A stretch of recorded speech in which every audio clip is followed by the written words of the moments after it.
safety po ng ating programa.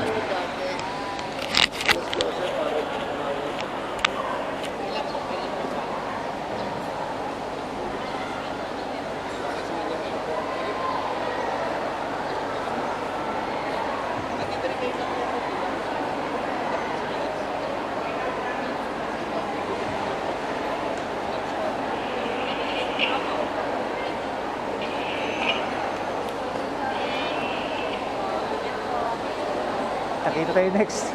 Ngayon, ay Kong. Hindi mo nag-send mo sa kanila. Kami po Kong, regarding parenting, tapos childhood, yung paano pag-aruga. Muli, maraming salamat po, Congressman Oka Malapitan.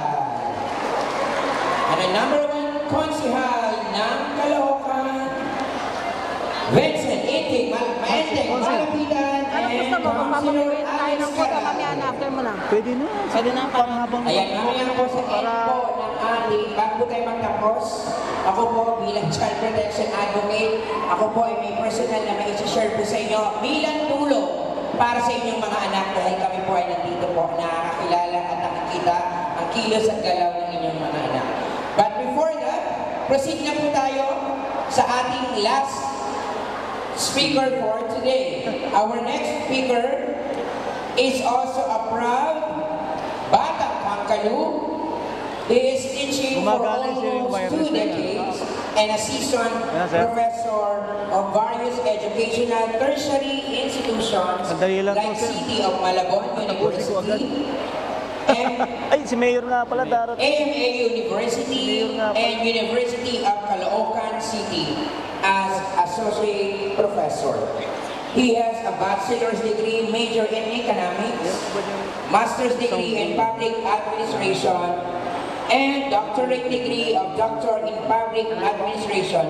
He handles subjects related to philosophy, political science, logic, and the likes. Mamaya. He serves as advisor and panelist to Try kasi ito yung internet kasi umihi. master's students finishing their thesis research. He is also a freelance research speaker to various groups and institutions focusing on topics like leadership and social issues. He has his YouTube channel also. Pakisubscribe and like Dr. Enrico JTV, wherein he blogs about moto adventures and other things under the sun. He is presently an Administrative Officer 5 under General Services Department GSD of Caloocan LGU. Sir, yung He is an o active instrumental lang po. Associate of Speakers Bureau of Caloocan City under Malapitan Administration. Ladies and gentlemen, let us all welcome with a resounding applause, Dr. Federico Garcia Haboya. Thank you, sir. Okay, thank you, sir. So, habang nagsasalita po rito, pamigay na po natin yung mga pagkain kasi parang hindi kayo magutom. So, yung kung ano po yung sinabi ni Dr. Dantay kanina, susundan ko lang siya. Ngayon po, nakakatuwa, diba? Dumako sa atin si na Konsihal Enteng Malapitan, Congressman Oka Malapitan, si Daddy Oka. Okay, so, umpisahan po natin to para mabilis to. Kasi yung pamilya ang pinaka-basic political unit, social unit ng ating lipunan. Dapat matibay ang samahan ng mag-asawa, di po ba? Yung doon muna po mag-focus bilang mag-asawa. Ano ba nagpapatibay sa mag-asawa? Diba? Siyempre, unang-una, trust. Diba? Hindi naman kayo pwede mag-asawa kung walang trust, di ba? So, may hilig ako sa inyo. Yung una, dapat, ang mag-asawa, ang turingan ninyo sa inyong kapartner, best friend. Best friend ba, mama, turing mo sa asawa mo? Single parents po. Single ka, solo, okay. That's alright.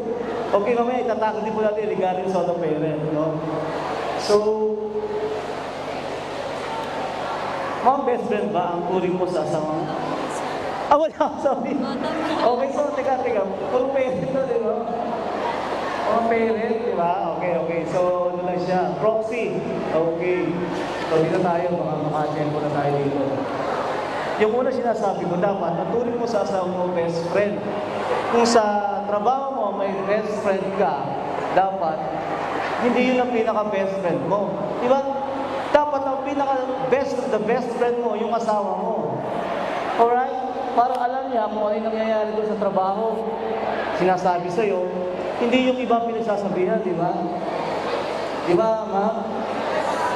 Ma'am, ganun po ba yung asawa ninyo? Sinasabihan kayo yung mga problema sa trabaho? Kitang-ina lang po. Ano, ma'am? Kitang-ina pa lang po. Kita na?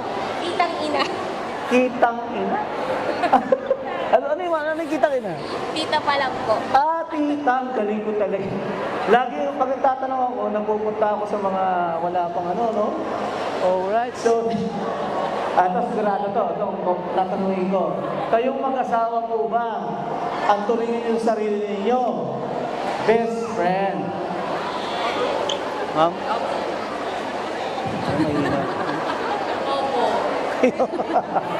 Mukhang nangihina pa si Ma'am, no? Okay, siyempre, mga mami and daddy, pag may problema po kayo, kakausapin nyo lagi yung asawa ninyo. No? Yun lagi. Huwag kayong magtitiwala dun sa mga kaibigan ninyo.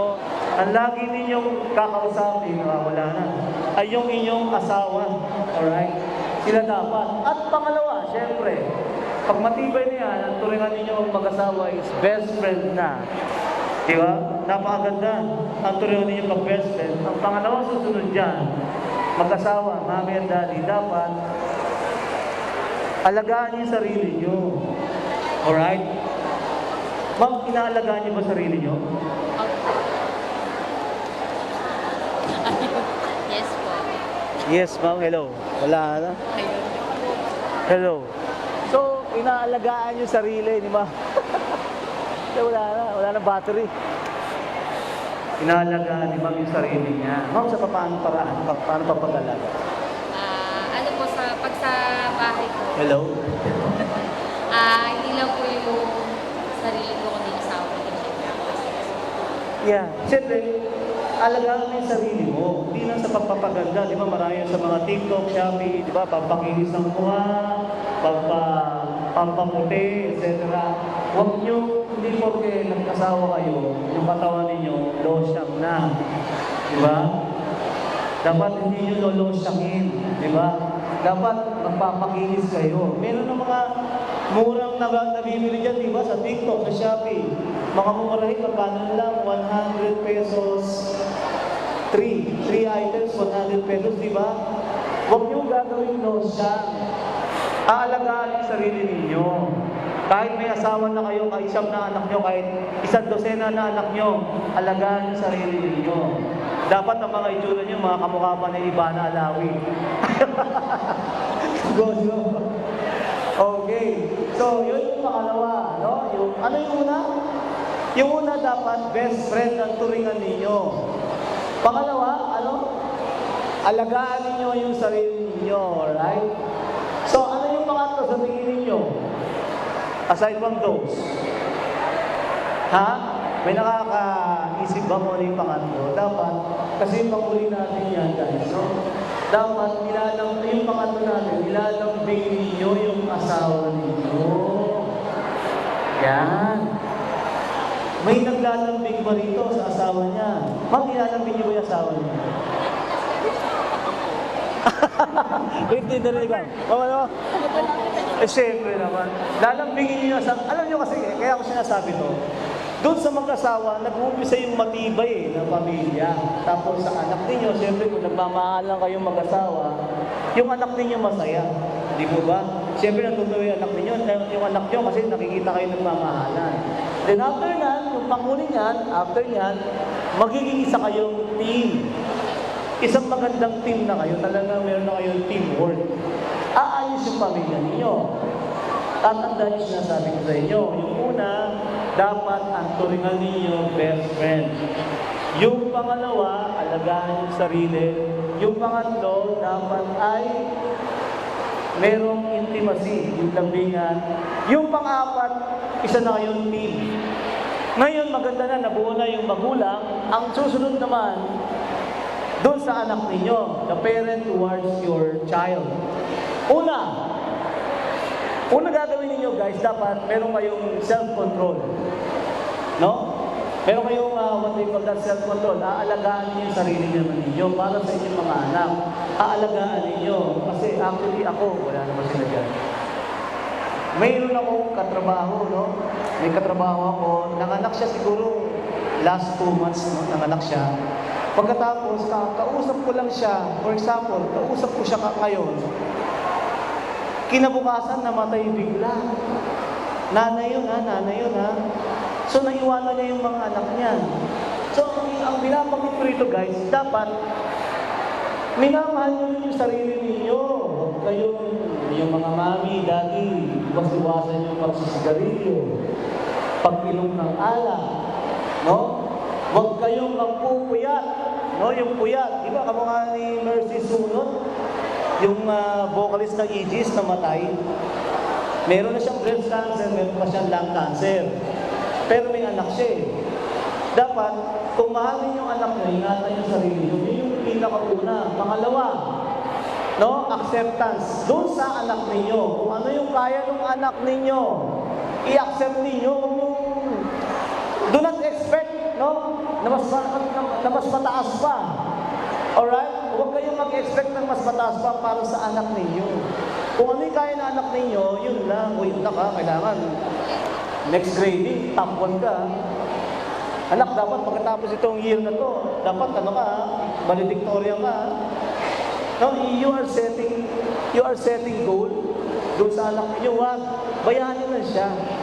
Alright? Huwag niyo pilitin yung bata. O kamukha niyan, yung meron sa ibang school. Diba, pinilit eh. Parang, ang nangyari yung bata, yung grades niya, bumaba, naging 70 plus, 76 something. Tumalon ng building, nagpakamatay. Meron namang isa, yung bata, bumagsak, tumalon din, no? Sa building, patay. Alright, so, kasi, guys, do not force your child. Kung ano yung kaya nila, yun lang. Ang gagawin ninyo, ano nila sila, bigyan nyo na ng moral support. Huwag ninyong pilitin kung ano yung kaya ng bata. Naintindihan ba ibig sabihin? O, ngayon, anak, ano grade mo? Dad, ang grade ko po ngayon is 75. Ay, nako, hindi pwede yan. Kailangan next grading tumas yan. Next grading, nak, pinanagay mo. Dad, 76 na. Okay, Jollibee tayo, Jollibee. No? Nak, next grading, ano nagay mo? Dad, 77 na po. Ay, very good, tumatato. Sige, McDo naman tayo, no? Okay. The next grading, yung pinakalas, no? Ano nagay mo na? Dad, ano na ako? 79. Ba, galing mo. Sige na, chowking tayo, ha? Yung pinaka-final na, sabi mo ba tayo, gagalingan ko. Kasi patas yung level eh. Sumasarap yung gagalingan ko.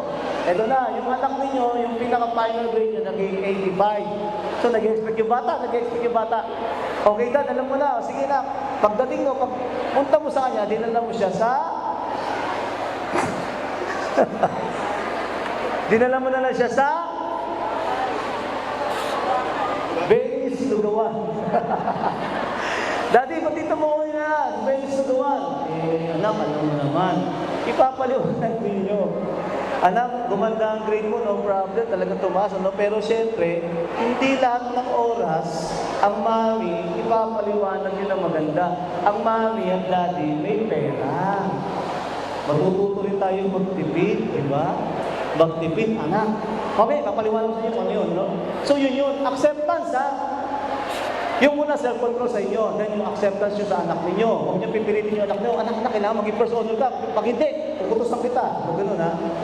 Anak, kung ano na yung kaya ng iyong isipan, yun lang ang gawin mo. Alright? Yung pangalawa, dapat stay connected sa anak ninyo.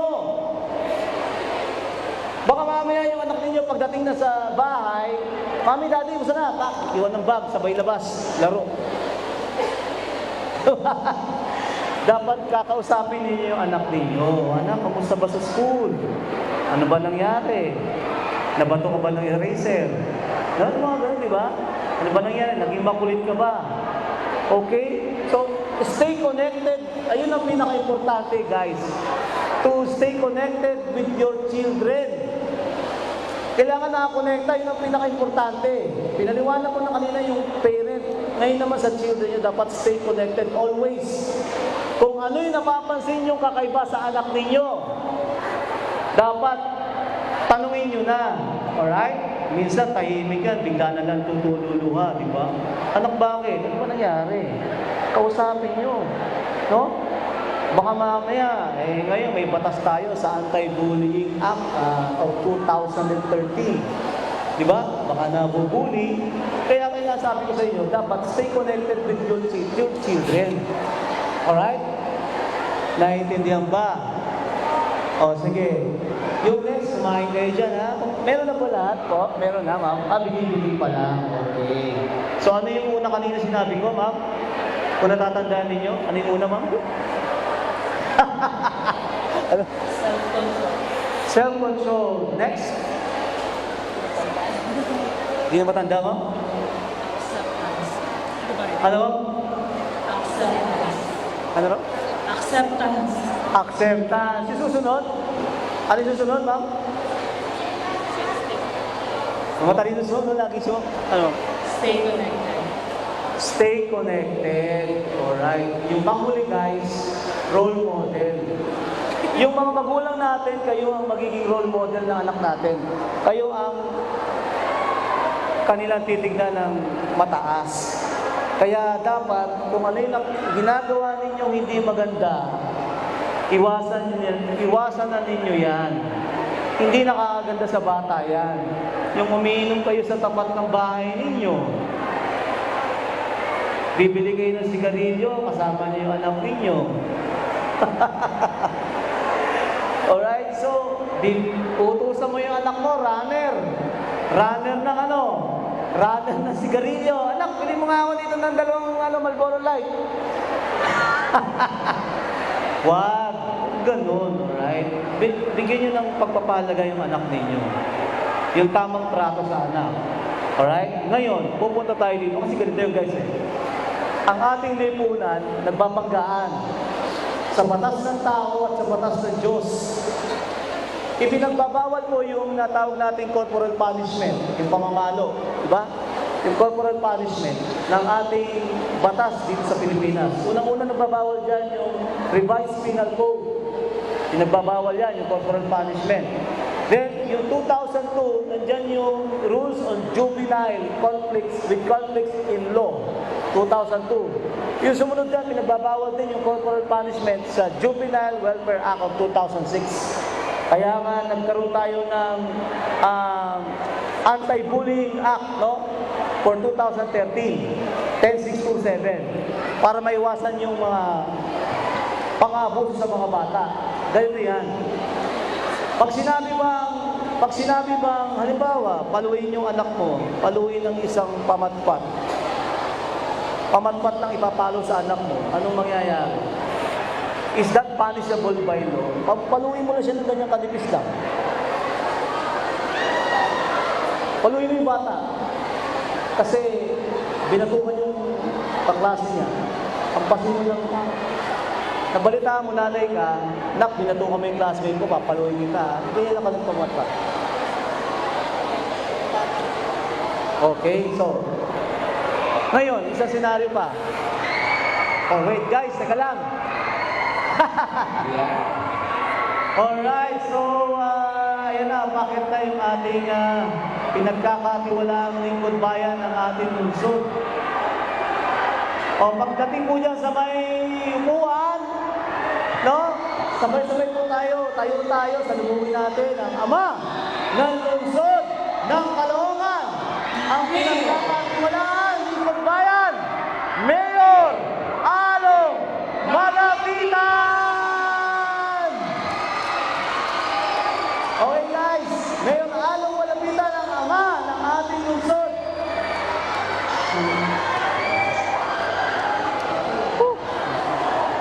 Magandang umaga po, Mayor.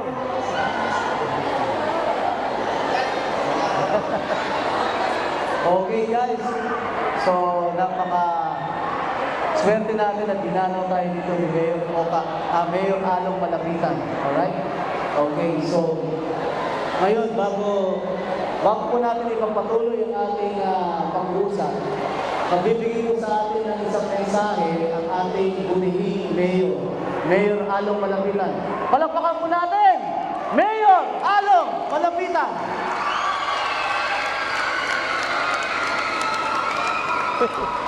Mayor, Alam ba nila yung nangyari ng nakaraan? Yes po, opo, Mayor. Sige, maraming salamat. Magandang umaga sa inyong lahat. Kaya na. Dami kasi tao, sir. Kaya nga, dumami bigla. Maraming ko. Galit na galit ako nung mapalitaan ko yung nangyari. Agad, patawag ako. Kasi nangyari, hindi naman kailangan mangyari. Pinapakakan necessary. Agad, patawag ako. Ang town meeting kasama ang mga principals, PNP, ang mga magulang ng PTA, no, pati mga barangay, para tignan namin saan ba kami nagkulang. Ano ba ang dapat namin gawin para maiwasan ang mga bagay na ito? Nag-usap-usap kami, kaya ang naging solusyon namin, gumawa tayo ng isang task force na tutulong-tulong ang PNP, barangay, DepEd, DPSTN, at magulang. Napakahalaga ng papel ng magulang. Dahil kahit saan kami, nung nag-uusap-usap kami, tali ang kamay ng DepEd pagdating sa mga bata. Tali rin ang kamay ng pamahalaang lungsod. Tali ang kamay ng batas pagdating sa mga ganyang problema. Pero ang makakatulong sa amin ng malaki, ang mga magulang. Hindi naman natin po pwedeng kagkapak ang lahat ng aso. Ilang libo ang bata. Eh dinala yung lahat yan pag isa-isa mong kinagkapan. Kaya nga sabi ko, kung bawat bahay ang magulang check-in lang ang bag ng bawat bata bago umalis, hindi mangyayari yung mga ganyang bagay. Kaya sabi ko, ibalik natin yung programa ng anak ko sa grupo. Hindi matagal yung ginagawa nung araw pa ng aming ama. Sabi ko, baka ito yung makatulong sa atin para maiwasan natin yung mga ganitong problema.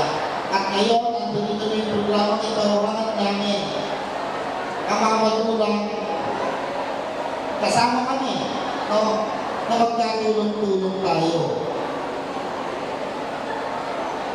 Hindi nyo mamumonitor ang anak ninyo maya dahil nasa paaralan sila. Di ba? Ang mga teachers ganun din man, sila napakaraming mag-aaral. Kaya ang tayo dito ang mga anak natin. Kaya pakiusap ko, kung ano man yung mga tututunan natin para sa dito sa seminar na ito, i-apply natin para matiyak natin at makikita natin na yung ating mga anak at maiparamdam natin sa ating mga anak na ligtas sila tuwing pumapasok sila ng paaralan. Yan ang ayaw na ayaw maramdaman nila yung matatakot sila na pumasok. Dahil pag nangyari yan, sila ang kinabukasan nila, sila ang kanilang pag-aaral.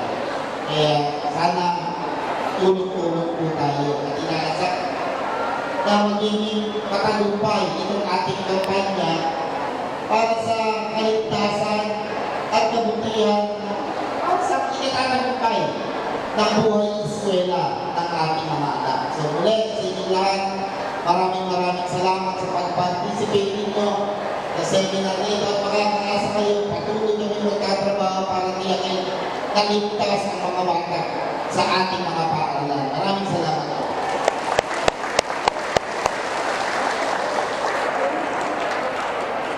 maraming salamat po, Mayor.